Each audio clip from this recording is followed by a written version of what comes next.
Part 35. My grandfather had 5 brothers and sisters, 6 siblings in total, but I've long forgotten what rank he was among them. He told me once, I think, but it slipped away like most of his quiet stories. One year, on a whim, I bought a beautiful notebook and handed it to him.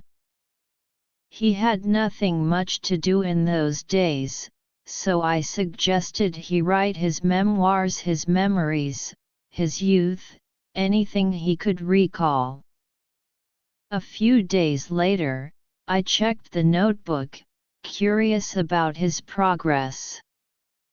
He'd written only 3 short lines, just the names of his siblings, his parents, and then nothing else.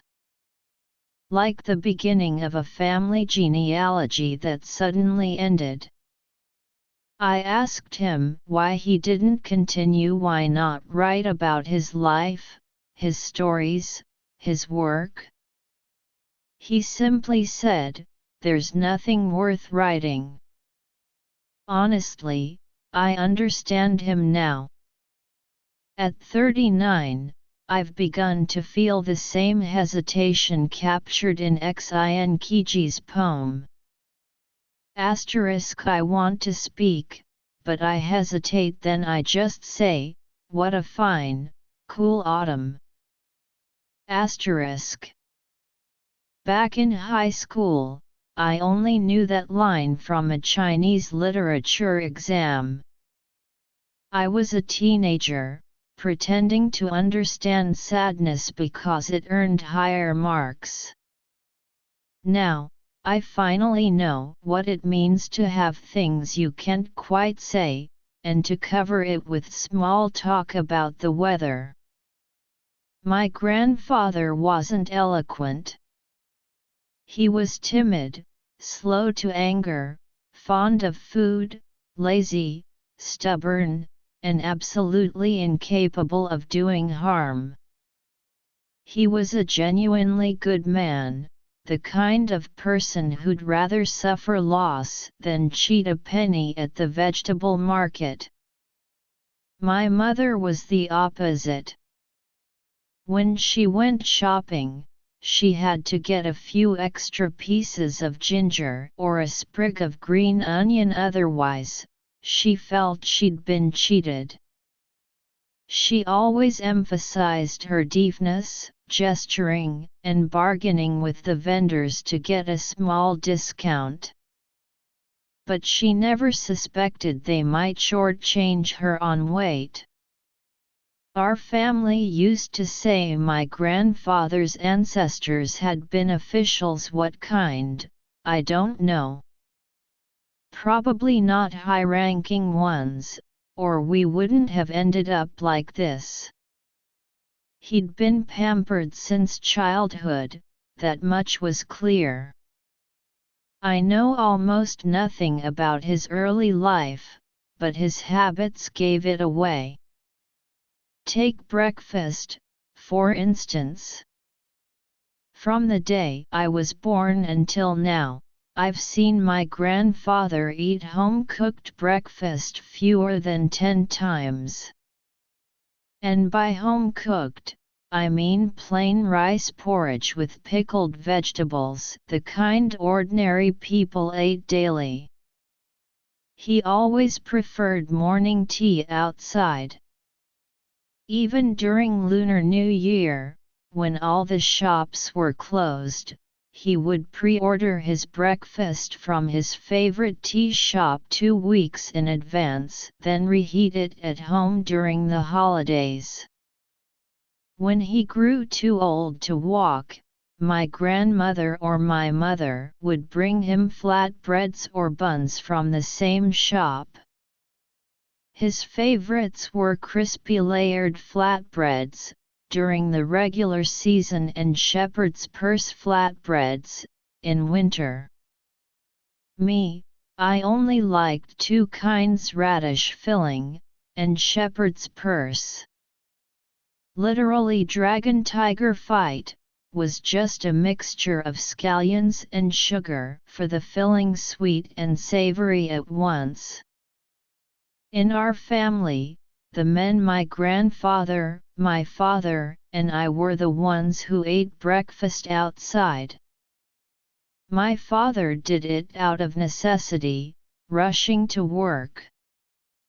My grandfather and I did it out of indulgence. My mother and grandmother refused to eat street food at all. We were a family of extremes. When I was little, I hated the crispy flatbread my grandfather adored. It tasted like cardboard to me.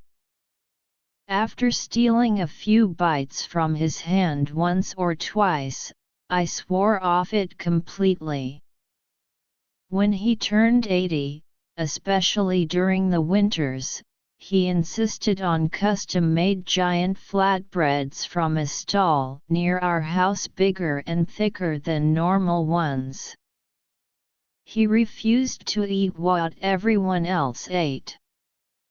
The price doubled from 1.5 yuan to 2.5, but he didn't care.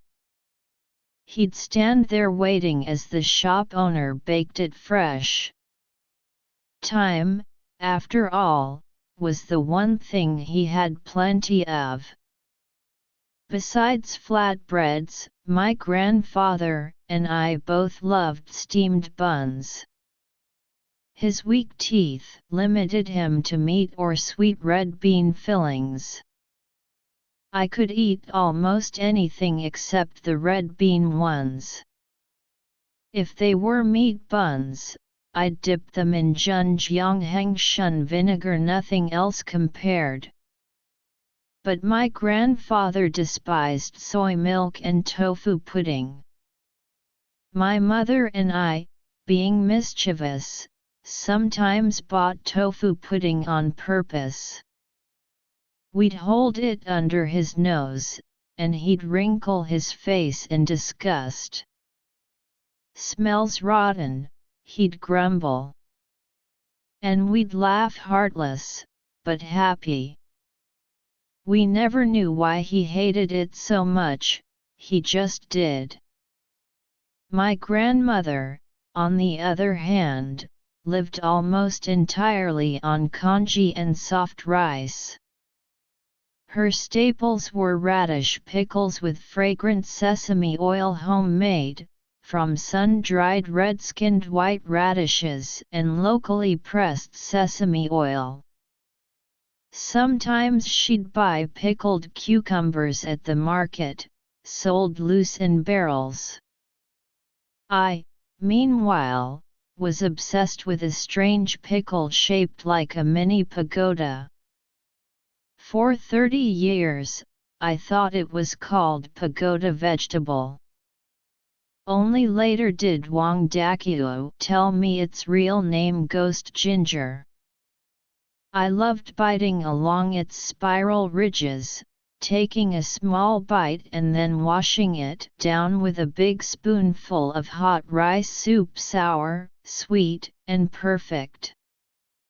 When my grandmother did buy breakfast from outside, it was always rice cakes, steamed white cakes made from glutinous rice flour, soft, plain, and completely oil-free. She'd made a vow when I was born, because I was frail and sickly as a child. "If this boy grows up healthy, I will never eat meat again." The Bodhisattva must have agreed, because I survived and my grandmother never touched meat, eggs, or milk again after turning 60. She even had her own vegetarian set of pots, pans, and chopsticks, separate from everyone else's. But purity has its price. In her later years, medical exams showed severe malnutrition and bone spurs all over her body. The pain was unbearable. She took so many painkillers that her stomach gave out. Her favorite simple foods were rice cakes, lotus root starch, and barley porridge, the last one a thick, coarse brew that I found impossible to swallow. In our Tesu dialect, it's called, a name that somehow sounds both homely and playful.